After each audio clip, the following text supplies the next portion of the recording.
नमस्कार मंडळी, आजच्या व्हिडिओमध्ये आपण 16 सोमवार व्रत कसे करावे, कोणती श्रद्धा शिस्त पाळावी आणि शिवकृपेची कहाणी काय आहे हे पाहणार आहोत. वैशाख, श्रावण, कार्तिक कोणत्याही महिन्यातील शुक्ल पक्षातील पहिल्या सोमवारपासून या व्रताला तुम्ही सुरुवात करू शकता. आजच्या भागात आपण जाणून घेऊया त्या व्रताबद्दल ज्याला पुस्तकात कमी आणि श्रद्धेत जास्त स्थान आहे. एक असं व्रत जे मनापासून केलं की महादेव आपली इच्छा नक्की ऐकतात. शेवटपर्यंत त्यासाठी हा व्हिडिओ बघा आणि सांगा तुम्ही कधी हे व्रत केलं आहे का ते. आणि जर तुम्ही करणार असाल तर या हे व्रत कसं करावं हे पहा. 16 सोमवार व्रत म्हणजे नेमकं काय, तर हे व्रत विशेषतः वैवाहिक सौख्य, चांगला जोडीदार मिळावा, विवाह लवकर जुळावा, संसारात सुख, शांती आणि संतती सुख यासाठी हे 16 सोमवार व्रत हे केलं जातं.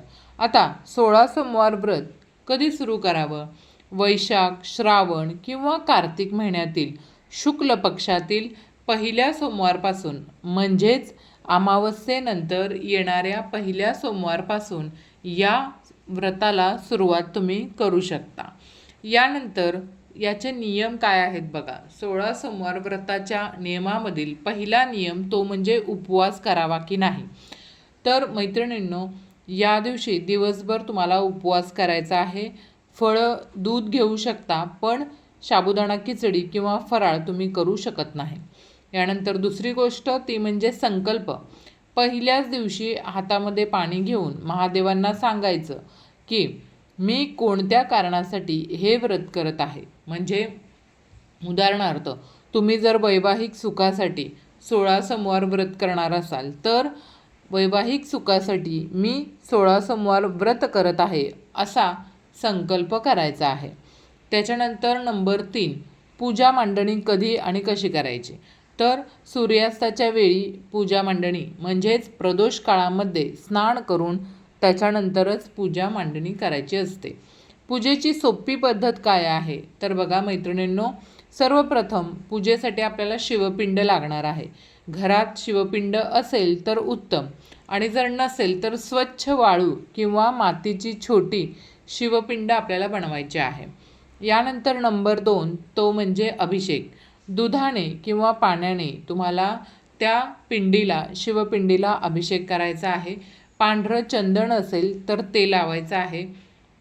यानंतर नंबर 3 ते म्हणजे जप. रुद्राक्षाच्या माळ्यावर आपल्याला 108 वेळा ओम नमः शिवाय या मंत्राचा जपसुद्धा करायचा आहे. त्यानंतर नियम क्रमांक 4 तो म्हणजे नैवेद्य. नैवेद्य कोणता दाखवायचा तर गव्हाच्या सुरम्याचे 3 लाडू बनवायचे, त्याचा नैवेद्य दाखवायचा आहे. आणि महत्त्वाचा नियम तो म्हणजे पहिल्या दिवशी तुम्ही पूजा कुठे करायची ते ठरवता, त्यावर पुढील 16 सोमवार अवलंबून आहेत. म्हणजे तुम्ही जर घरात सुरू केली तर 16 सोमवार घरातच तुम्ही ही पूजा करायची आहे, आणि जर तुम्ही मंदिरात करणार असाल तर मंदिरातच तुम्हाला 16 सोमवार हे व्रत करायचं आहे. दर सोमवारी काय करावं तर सर्वप्रथम सकाळी लवकर उठायचं आहे. सूर्योदयापूर्वी, शक्य असेल तर सूर्योदयापूर्वी उठा. स्नान करून धूत वस्त्र नेसा किंवा सोळं नेसा. यानंतर पूजा मनोभावे शंकरांची पूजा करायची आहे. साष्टांग नमस्कार घालायचा आहे. या दिवशी दिवसभर उपवास करायचा. संध्याकाळी पुन्हा आंघोळ करायची. तसंच जी शिवपिंड असेल, तिची मूर्ती असेल किंवा चित्र असेल तर त्याची पंचोपचार पूजा करायची. पूजेमध्ये बेलाची पानं अवश्य असावीत. यानंतर देवासमोर बसून 16 सोमवार कथा किंवा 16 सोमवारचं महात्म्य ही पोथी असते, ती पोथी वाचायची आहे. त्याच्यानंतर आरती करायची आहे. शिवस्तुती म्हणून आरती करा आणि प्रसाद म्हणून कणकेचा किंवा चुरम्याचा प्रसाद करा. त्याचे 3 भाग करा. घरातील महादेवांना 1 भाग, 1 मंदिरात जाऊन ब्राह्मणाला द्या आणि 1 घरी आल्यावर 1 भाग आपण खाऊन उपवास सोडायचा आहे. अशा प्रकारे आपल्याला नैवेद्य किंवा प्रसाद करायचा आहे. यानंतर येतो 17वा सोमवार. आता उद्यापन कसं करायचं बघा. 16 सोमवार पूर्ण झाल्यावर 17व्या सोमवारी तुम्हाला उद्यापन करता येतं. उद्यापनासाठी लागणारं साहित्य ते म्हणजे अबीर, गुलाल, शेंदूर, हळद कुंकू, फुलं, चंदन, अक्षदा, धूप, दीप, कापूर, सुपारी, देठाची पानं, फळं, बेलाची पानं, नैवेद्य आणि स्वच्छ भरलेला पाण्याचा तांब्या. या गोष्टी तुम्हाला उद्यापनाच्या दिवशी लागणार आहेत. आता उद्यापन विधी कसा करायचा आहे बघा. मंदिरात जाऊन षोडोपचारपणे पूजा करा आणि 108 किंवा 1008 बेलपत्र शिवपिंडीवरती तुम्हाला व्हायचं आहे. यानंतर हवन करायचं आहे. ओम नमः शिवाय या मंत्रानं 108 आहुत्या द्यायच्या आहेत. त्यानंतर प्रसादासाठी 5 किलो कणकेचा चुरमा बनवायचा आणि चुरम्यामध्ये मीठ घालायचं नाही. या चुरम्याचे 3 भाग तुम्हाला करायचे आहेत. वर सांगितल्याप्रमाणे 1 भाग देवाला, 1 ब्राह्मणाला किंवा गाईला द्यायचा आहे आणि 1 भाग घरी आणून आपल्या कुटुंबांसोबत आपल्याला खायचा आहे प्रसाद म्हणून. यानंतर 16 जोडप्यांना तुम्हाला सात्विक भोजन द्यायचं आहे. त्यांना वस्त्र, कोणतंही वस्त्र, मग यामध्ये तुम्ही साडी देऊ शकता किंवा ब्लाऊज पीस पण देऊ शकता, एखादं वस्त्र आणि दक्षिणा द्यायची आहे. त्याच्यानंतर कथा महात्म्य वाचायचं, आरती करून उपवास सोडायचा. त्याच्यानंतर कुटुंबियांसोबत पंचपक्वान्नांचं जेवण करायचं. आता काही कारणानं तुम्हाला जर मंदिरात जाता येत नसेल तर घरातच तुम्ही मनोभावे पूजा केली तरी चालेल. आणि जर तुम्हाला 16 दाम्पत्यांना जेवू घालायला जमत नसेल तर यथाशक्ती मंदिरात गुप्तदान तुम्हाला करायचं आहे. महादेव भावाचे भुकेले आहेत, तर यासाठी आपल्याला 16 जोडप्यांना जेवू नक्कीच घालायचं आहे. नसेल जमत तर मंदिरामध्ये जाऊन तुम्ही दानसुद्धा करू शकता. यानंतर महत्त्वाचा प्रश्न आणि उत्तरं बघा. महत्त्वाचे प्रश्न, यामधला पहिला प्रश्न, या दरम्यान मासिक पाळी आली तर काय करावं? तर त्या दिवशी फक्त तुम्ही उपवास करायचा आहे. पूजा पती किंवा मुलांकडून करून घ्या, पण त्या दिवसाची गणना तुम्ही 16 सोमवारमध्ये धरू नका. याच्यानंतर दुसरी गोष्ट ते म्हणजे हे व्रत फक्त स्त्रियांसाठी आहे का? तर अजिबात नाही. हे व्रत पुरुषही करू शकतात.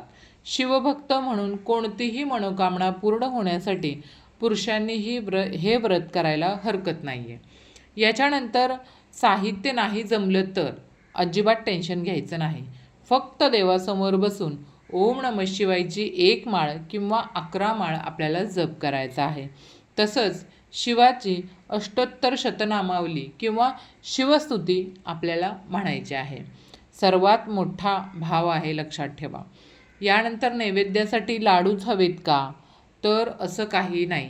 शक्य असेल तर लाडू द्या, नसेल तर साधा दुधाचा नैवेद्यही चालेल. आणि शेवटचा आणि महत्त्वाचा मुद्दा तो म्हणजे व्रताचा खरा अर्थ आहे तो म्हणजे आपली श्रद्धा जागृत करणं आणि इष्टदेवतेवर विश्वास ठेवणं. हा या व्रताचा खरा अर्थ आहे. मैत्रिणींनो, संततीसाठी जर तुम्ही व्रत करत असाल तर सोबत तुम्ही डॉक्टरांचा सल्लाही घ्या आणि हे व्रतसुद्धा तुम्ही करू शकता. तसंच सुखसमृद्धीसाठी व्रत करत असाल तर सोबत कष्ट आणि परिश्रमही करा. फक्त अध्यात्म नाही तर व्यवहाराची जोडही त्याला गरजेची असते. यानंतर मैत्रिणींनो, लक्षात घ्या, आपण दुसऱ्यावर तेव्हाच विश्वास ठेवू शकतो जेव्हा आपण स्वतःवर विश्वास ठेवतो. म्हणून आपण हे व्रत करताना मनापासून आणि श्रद्धेने, मनामध्ये कोणताही शंका न येता हे व्रत करायचं आहे. तुम्ही हे व्रत केलं आहे का? आणि तुम्ही जर हे व्रत केलं असेल तर तुमचा अनुभव काय होता हे मला नक्की कमेंटमध्ये सांगा. व्हिडिओमधील माहिती आवडली असेल तर व्हिडिओला एक लाईक नक्की करा आणि चॅनलवरती नवीन असाल तर चॅनलला सबस्क्राईब करायला अजिबात विसरू नका. धन्यवाद.